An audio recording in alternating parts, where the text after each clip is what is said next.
മലപ്പുറം ജില്ല വിഭജിക്കണമെന്ന് Tirur sub collector Dileep K Kainikkara പുതിയ സർക്കാർ വരുമ്പോൾ പരിഗണിക്കണമെന്ന ആഗ്രഹത്തോടെയാണ് കുറിപ്പ്. ഭരണപരമായ കാര്യങ്ങളിലും പൊതു സൗകര്യങ്ങളിലും ഉണ്ടാകുന്ന പുരോഗതിക്കായി ഒരു നിക്ഷേപമായി ഇതിനെ കാണണം. ജില്ലയുടെ വിഭജനത്തെക്കുറിച്ച് പലപ്പോഴും പ്രപ്പോസൽ അയച്ചിട്ടുണ്ട് എന്നും ദിലീപ് ഫേസ്ബുക്കിൽ കുറിച്ചു.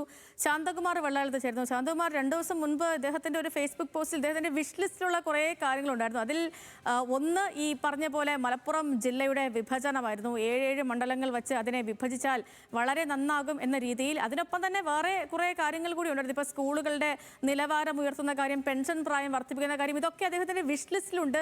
പൊതുജനങ്ങളോടും അദ്ദേഹം അഭിപ്രായമൊക്കെ ചോദിച്ചിട്ടുണ്ട്. നിങ്ങളുടെ അഭിപ്രായങ്ങളും കൂടി കമന്റുകളായി അറിയിക്കൂ എന്നുള്ള. അതിന്റെ സ്ഥിതി പിന്നീട് പരിശോധിക്കാൻ പറ്റിയില്ല. പക്ഷേ ഇത് അന്ന് വായിച്ചപ്പോൾ തന്നെ തോന്നിയിരുന്നു വിവാദമാകാനുള്ള സാധ്യതയൊക്കെ ഉണ്ടെന്ന്. ഇപ്പം നിലവിലെ ഒരു സ്റ്റാറ്റസ് എന്താണ്?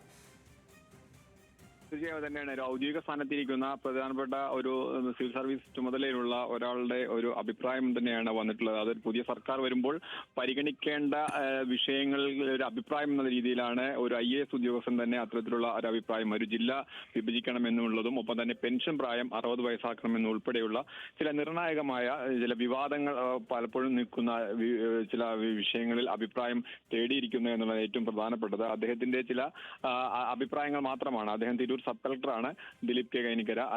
അവിടെ ഒരു ജില്ലയിൽ, ഒരു വലിയ ജില്ല, ജനസംഖ്യ വളരെ കൂടുതലുള്ള ജില്ല വിഭജിക്കുന്നതിന്റെ ആവശ്യത്തെക്കുറിച്ചും ഒക്കെ തന്നെയാണ്. അത് ഭരണപരമായ നേട്ടത്തിനും അതുതന്നെ ജനങ്ങളുടെ ക്ഷേമത്തിനുമെല്ലാം അത് ആവശ്യമാണ് എന്ന് സൂചിപ്പിക്കുന്ന എല്ലാം ഉണ്ട്. പക്ഷേ ഞാൻ നേരത്തെ സൂചിപ്പിച്ചപ്പോൾ തന്നെയാണ് ഒരു ഔദ്യോഗിക സ്ഥാനത്തിരിക്കുന്ന ഒരാൾ സാധാരണ ഇത്തരത്തിലുള്ള ഒരു പരാമർശം ഇതുവരെ നടത്തിയിട്ടില്ല. നേരത്തെ വിവിധ രാഷ്ട്രീയ പാർട്ടികൾ, പ്രത്യേകിച്ച് മുസ്ലിം ലീഗ് ഉൾപ്പെടെയുള്ള യൂത്ത് ലീഗ് ഉൾപ്പെടെയുള്ള സംഘടനകൾ നേരത്തെ ഇത് ഉന്നയിച്ചിരുന്നു. ജില്ല വിഭജിക്കണം, തിരൂരങ്ങാടി ആസ്ഥാനമായി തന്നെ ഒരു ജില്ല രൂപീകരിക്കണം തുടങ്ങിയ ആവശ്യങ്ങൾ ഉന്നയിച്ചിരുന്നു.